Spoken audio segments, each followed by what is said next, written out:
Sebelum kita mendengarkan firman Tuhan, mari kita berdoa.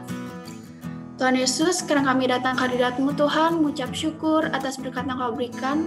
Sekarang kami akan mendengarkan firman-Mu, berkati Pak Andrew yang akan menyampaikan firman-Mu Tuhan. Siapkan hati kami untuk mendengarkan firman-Mu. Berkati alat yang kami gunakan dalam ibadah juga Tuhan.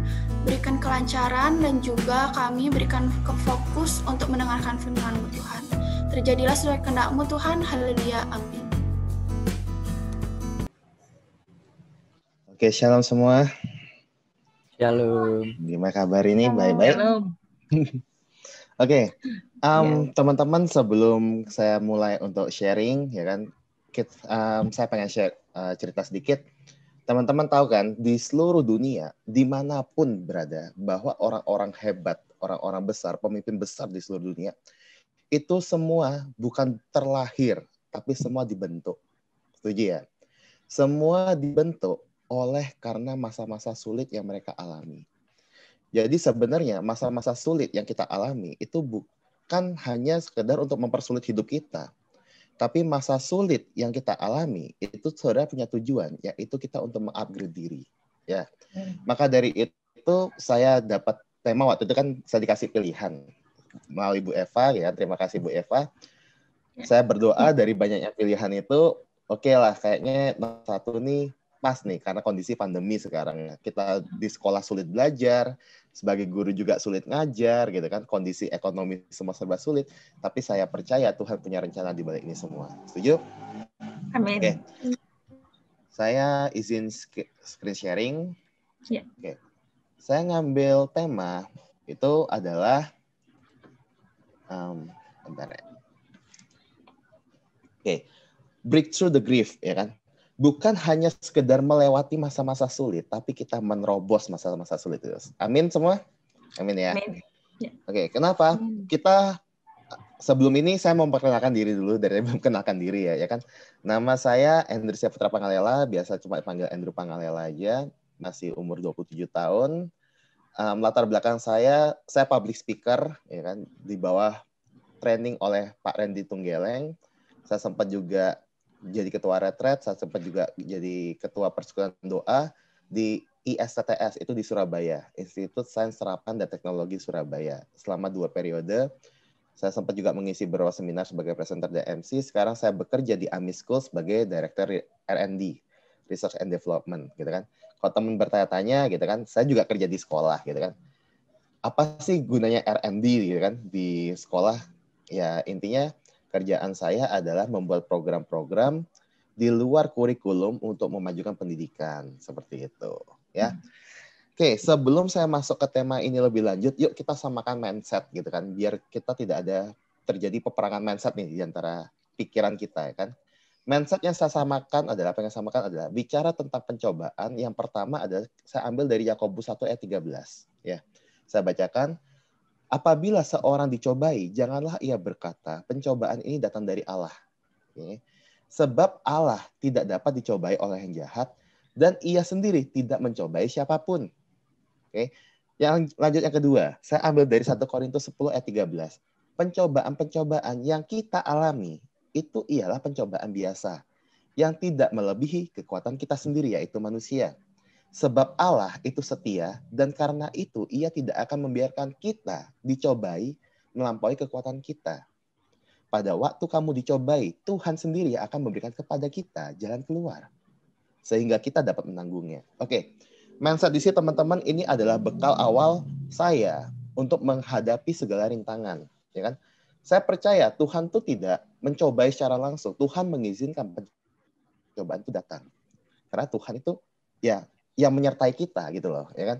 Dan apapun pencobaan kita, Allah itu setia, dia selalu juga memberikan jalan keluar, dia selalu menyertai kita, penyertaannya dia sempurna. Oke. Jadi kok saya relate-kan ke dalam kehidupan nyata, banyak orang kayak gini loh, teman-teman. Pada saat ada teman curhat ke saya misalnya kan, Drew, ya kan, aku loh punya cobaan seperti ini, orang tuaku berantem, bla bla bla bla, misalnya seperti itu ya, bisnisku gagal, kerjaanku tidak bagus, karirku anjlok gitu. Jangan sampai ya kan kita yang dicurhatin ya kan bilang kali, halah cobaanmu baru segitu doang. Halah baru segitu doang. Aku loh kayak gini. Masalahnya di sini loh, di 1 Korintus 10 ayat 13 ini udah jelas banget nih, ya kan? Semua pencobaan setiap orang tuh berbeda-beda menurut kapasitasnya mereka, menurut kekuatan mereka, gitu loh. Tidak ada yang lebih buruk, tidak ada yang lebih susah, ya itulah mereka, gitu loh, kekuatan mereka. Tujuannya adalah pencobaan-pencobaan ini, balik lagi tujuan yang pertama adalah untuk mengupgrade diri kita. Itu. Oke, kita samakan mindset.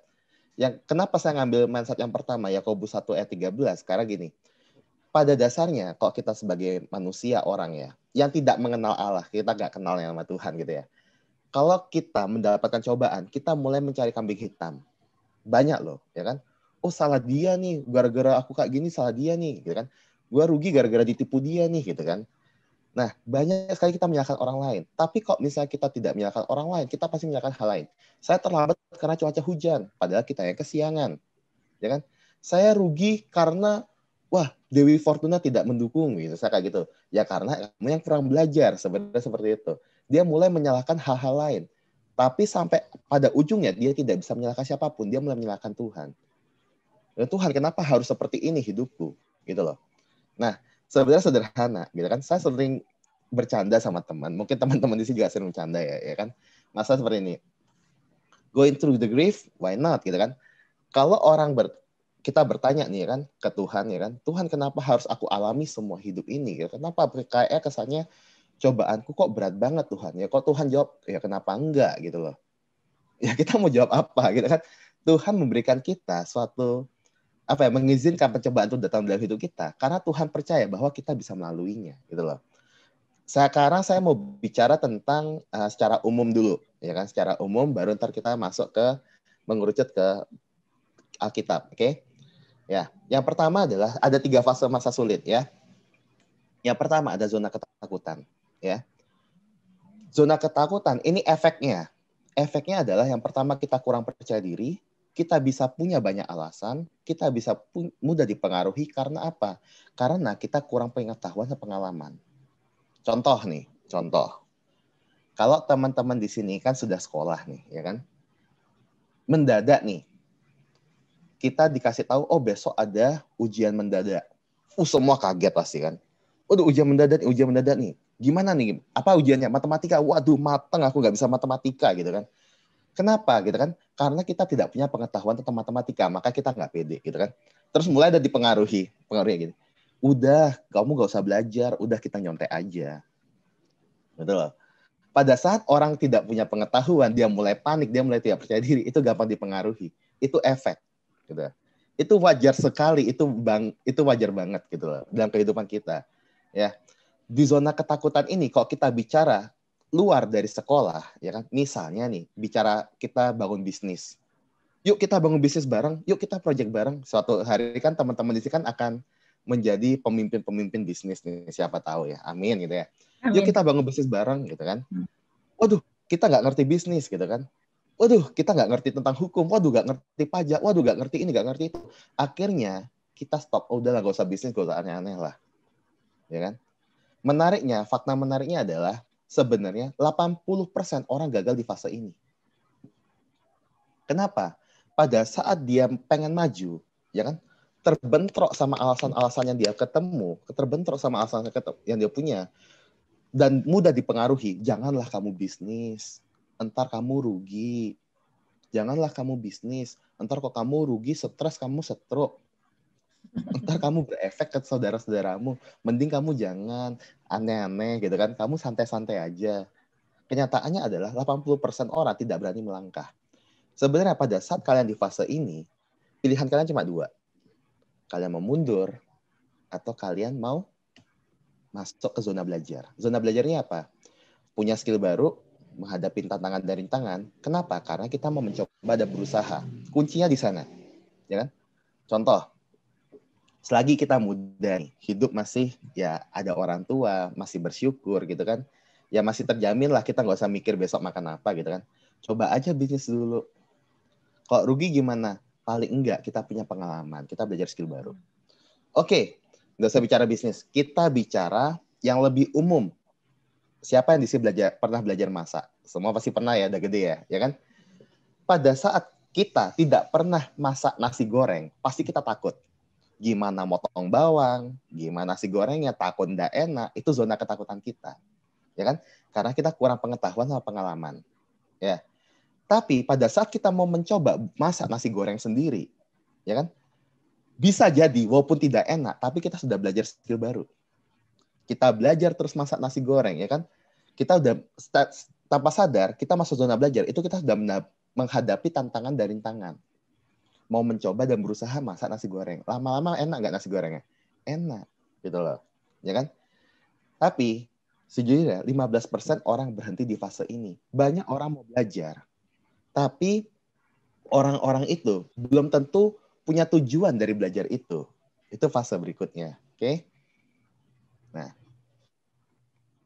next yang ketiga, setelah masuk dari zona belajar, kita masuk ke zona pertumbuhan. Ini zona paling terakhir sebelum kita melewati yang namanya masa-masa sulit itu. Ya, zona pertumbuhan ini kita punya tujuan, kita punya goal, kita punya target, kita punya mimpi yang jelas gitu kan. Kenapa? Karena kita punya pengalaman dan pengetahuan. Contoh sederhana kayak gini. Kembali ke masak nasi goreng ya. Pada saat kita udah bisa masak nasi goreng, diajak kita masak lain.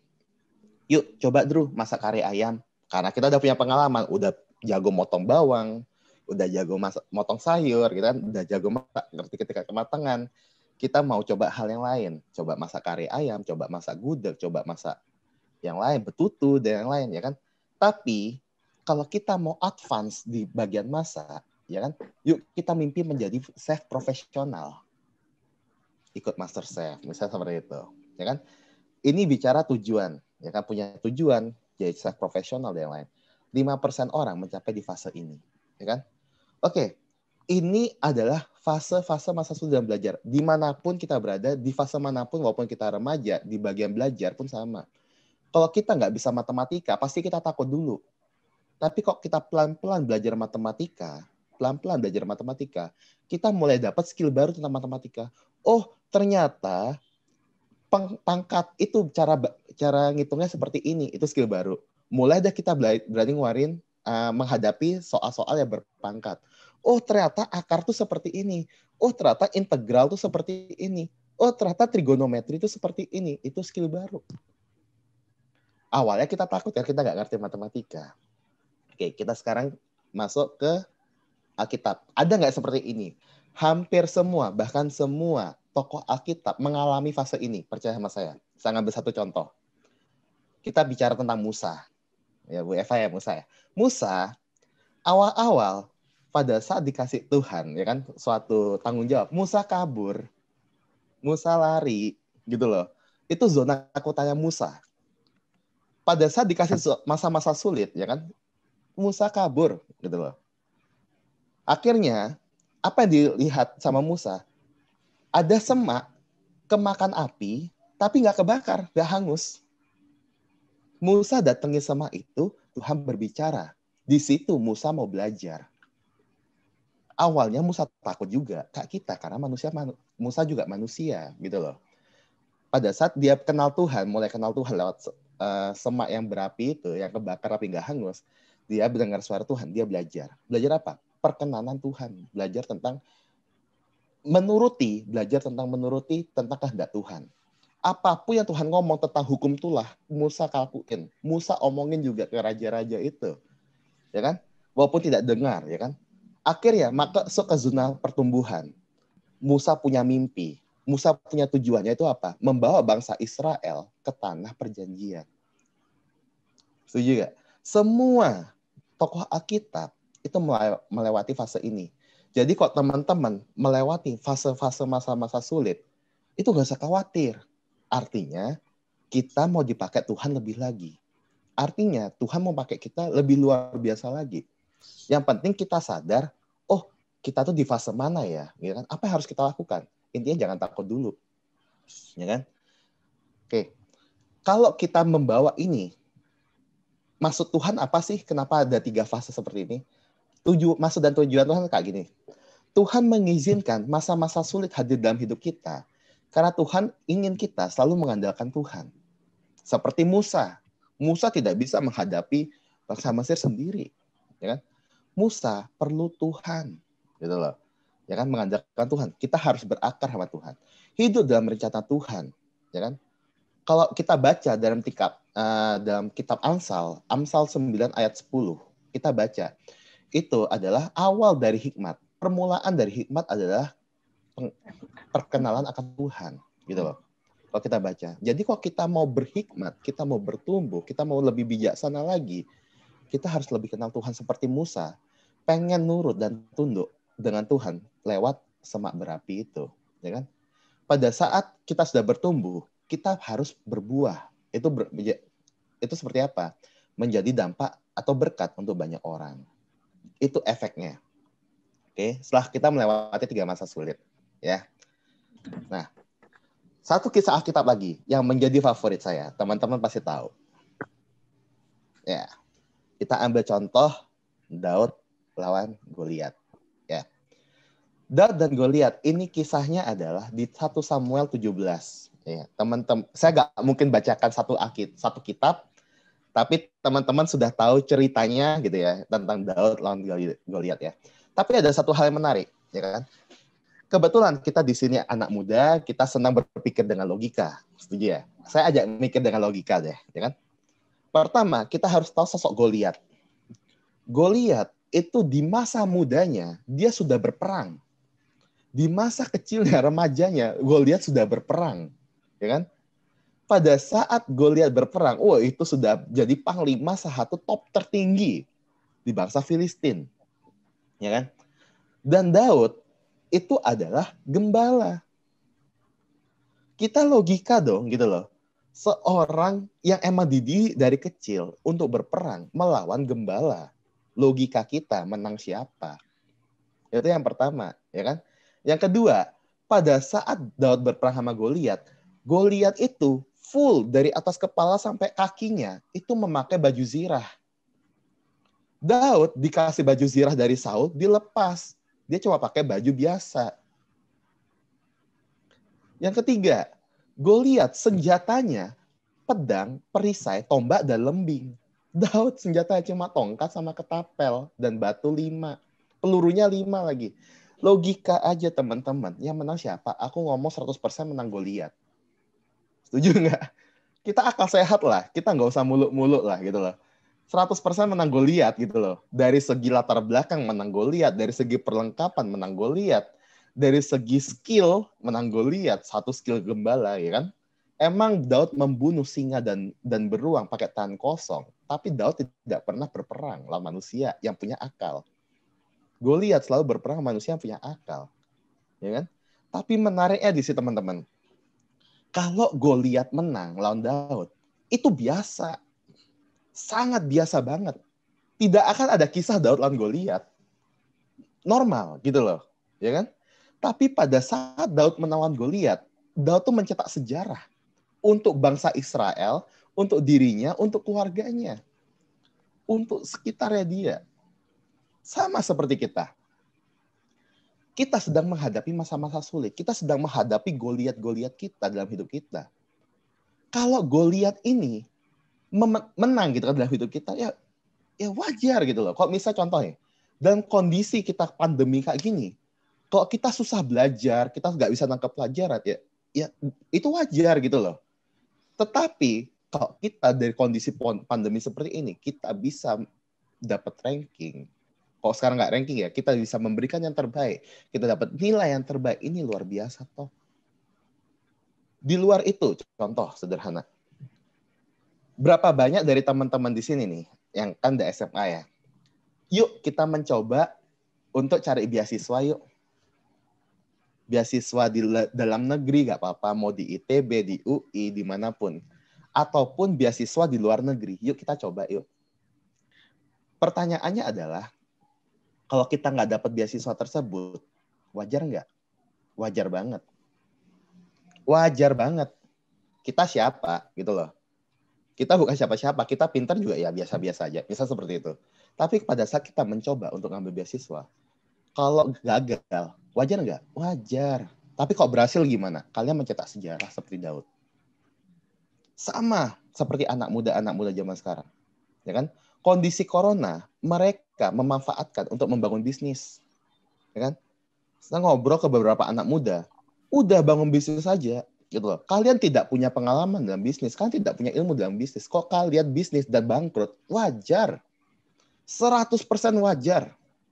Tetapi kok kalian sukses di bisnis kalian, kalian mencetak sejarah. Kalian luar biasa dahsyat. Itu hebatnya Daud, ya kan? Kenapa? Ayo kita pilah, ya kan? Yuk kita belah nih sama-sama nih, ya kan? Kenapa Daud berani melawan Goliat dan kenapa Daud bisa menang? Breakthrough point-nya itu di sini. Yang pertama, ya kan? Daud di 1 Samuel 17 ayat 45-46. Itu Daud 100% mengandalkan Tuhan. Oke. Ini saya bacakan. Oke. Saya tidak lampirkan sini tapi saya bacakan langsung. 1 Samuel 17 ayat 45-46. Ntar teman-teman boleh baca ya. Satu kitab langsung juga boleh. 45. Tetapi Daud berkata kepada orang Filistin itu, yaitu Goliat, engkau mendatangi aku dengan pedang dan tombak dan lembing. Tetapi aku mendatangi engkau dengan nama Tuhan semesta alam, Allah segala barisan Israel yang kau tantang itu. Ayat 46. Hari ini juga Tuhan akan menyerahkan engkau ke dalam tanganku, dan aku akan mengalahkan engkau dan memenggal kepalamu dari tubuhmu. Hari ini juga aku akan memberikan mayatmu dan mayat tentara orang Filistin kepada burung-burung di udara dan kepada binatang-binatang liar, supaya seluruh bumi tahu bahwa Israel mempunyai Allah. Gila nggak itu? Goliat datang, ya kan? Mendatangi Daud dengan tombak, pedang, dan lembing. Daud mendatangi Goliat bukan ngomong gini, aku berani nantang kamu karena aku hebat. Aku berani nantang kamu karena aku kuat. Orang singa, orang beruang aja aku hajar kok, masa kamu nggak aku hajar? Daud tidak bermegah diri atas kekuatannya. Tapi Daud itu mengandalkan Tuhan 100%. Kamu datangi aku dengan tombak, dengan pedang, dengan lembing. Aku datangi kamu dengan nama Tuhan. Itu yang pertama. Oke. Tapi ini bukan satu tok. Ada yang kedua. Daud action dan melakukan yang terbaik. Di 1 Samuel 17 ayat 48-49. Saya bacakan lagi. Ya. 48. Ketika orang Filistin itu, yaitu Goliat, bergerak maju menemui Daud, maka segeralah Daud berlari ke barisan musuh untuk menemui orang Filistin itu. Jadi posisinya Goliat tuh maju, mau perang lawan Daud. Daud tuh lari menerobos, breakthrough menuju ke Goliat. Ini gila loh. Udah tahu Goliat itu orang kuat, kok nerobos gitu loh, ya kan? Ayat 49. Lalu Daud memasukkan tangannya ke dalam kantungnya, diambilnya lah sebuah batu di dalam umbannya, ya kan? Maka kenalah dahi orang Filistin itu, yaitu Goliat, sehingga batu itu terbenam di kepala dahinya, dan terjerumuslah ia ke mukanya ke dalam tanah, dan mati Goliat. Oke. Daud itu action dan melakukan yang terbaik. Bayangkan ya, aku Daud nih misalnya nih, ya kan? Aku ngomong udah, ya kan? Goliat udah ngejek-ngejek nih bangsa Israel, ya kan? Terus saya ngomong, kamu datangi aku dengan tombak, pedang, dan lembing. Aku datangi kamu dengan nama Tuhan. Habis itu Goliat datang. Kok Daudnya kabur gimana? Ya kan? Banyak orang, ya, bukan di sini, di luar sana. Banyak orang di luar sana, gitu ya. Ngomong, aku percaya Tuhan. Aku serahkan hidupku berserah penuh sama Tuhan. Tapi khawatir besoknya makan apa. Gitu kan? Banyak yang bilang ya kan, aku ngerti ya kan rencana Tuhan pokoknya terbaik buat aku, pokoknya aku berserah. Tapi dia tidak melakukan apapun, padahal iman tanpa perbuatan adalah mati. Setuju ya teman-teman sini ya? Banyak orang ya kan bilang dirinya, aku mengandalkan Tuhan luar biasa. Satu, tapi dia malah tidak melakukan apapun, berharap besoknya langsung dia makan atau apapun gitu. Percayalah, ada Alkitab juga ngomong ya kan, kok kalau orang tidak bekerja, janganlah hendaklah dia makan. Kita harus tetap bekerja dan lakukan yang terbaik. Seperti itu. Ya. Oke. Terus berikutnya, yang ketiga adalah tidak ada ketakutan dan keraguan sedikit pun di 1 Samuel 17 ayat 48. Bayangkan teman-teman, bayangkan aja, ini luar biasa nih kisah Daud sama Goliat nih. Kalau kita bicara masa sulit ya, Goliat itu adalah masa sulit kita. Kita seperti Daud-Daudnya, ya kan? Pada saat Goliat mendatangi Daud di ayat 48, Daud itu tidak jalan santai. Daud itu tidak berjalan dengan penuh kewaspadaan. Daud berlari menerobos barisan orang Filistin. Maksudnya apa? Ya kan? Daud tuh nggak ada ketakutan sama keraguan sedikit pun. Banyak orang juga di luar sana, ya kan? Bilangnya, oh aku mengandalkan Tuhan luar biasa. Aku mau lakukan yang terbaik. Tapi pada saat dia melakukan yang terbaik, dia banyak keraguan, banyak takutlah. Udah, kalau kamu mau menjangkau jiwa, udah ajak ngobrol aja dulu. Gak usah ngomong tentang kepercayaan, ajak ngobrol aja dulu. Takutlah entar ditolak, entar gini, entar digosipin, entar baper. Ya kamu belum action, tapi kamu udah takut. Kamu action pun jadi gak maksimal gitu loh. Ya kan? Ini banyak dalam kehidupan kita gitu loh. Ya kan? Jadi teman-teman, kuncinya adalah satu, kalau kita menghadapi masa-masa sulit, kita harus mencari Tuhan. Kita harus andalkan Tuhan 100%. Tetapi jangan lupa action. Ya kan? Sama kok misal kita besok kita menghadapi ujian dan kita merasa, aduh ujian besok susah banget Tuhan. Ya pasti kita berdoa, kita minta hikmat, apapun yang kita pelajari biar masuk ke otak kita yang terbaik pokoknya dari Tuhan gitu kan. Tetapi kok bisa kita cuma berdoa tapi kita tidak belajar, apakah besok kita bisa mendapatkan ujian yang bagus? Ya itu omong kosong gitu loh. Ya kan? Sama lah kayak kita mau nembak cewek gitu loh. Kalau kita mau nembak cewek, kita berdoa ya Tuhan pokoknya aku doain dia menjadi pasanganku. Tapi kita PDKT nggak mau berusaha kenalan, nggak mau mencari tahu apa yang dia suka. Actionnya lo kosong gitu loh. Kenapa actionnya kosong? Karena ada keraguan, karena ketakutan. Jujur ya, balik lagi ke yang paling pertama, zona ketakutan itu hal wajar, teman-teman. Teman-teman takut itu hal wajar. Tapi pada saat teman-teman mau mencoba, disitulah terjadi yang namanya mujizat. Percaya sama Tuhan. Kalau emang jalannya Tuhan, laku yang terbaik, pasti beres, pasti lancar. Oke. Final mindset-nya adalah seperti ini. Ya.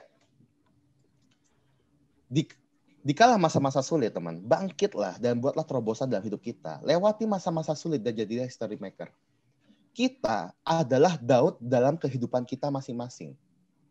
Kita menghadapi Goliat kita masing-masing.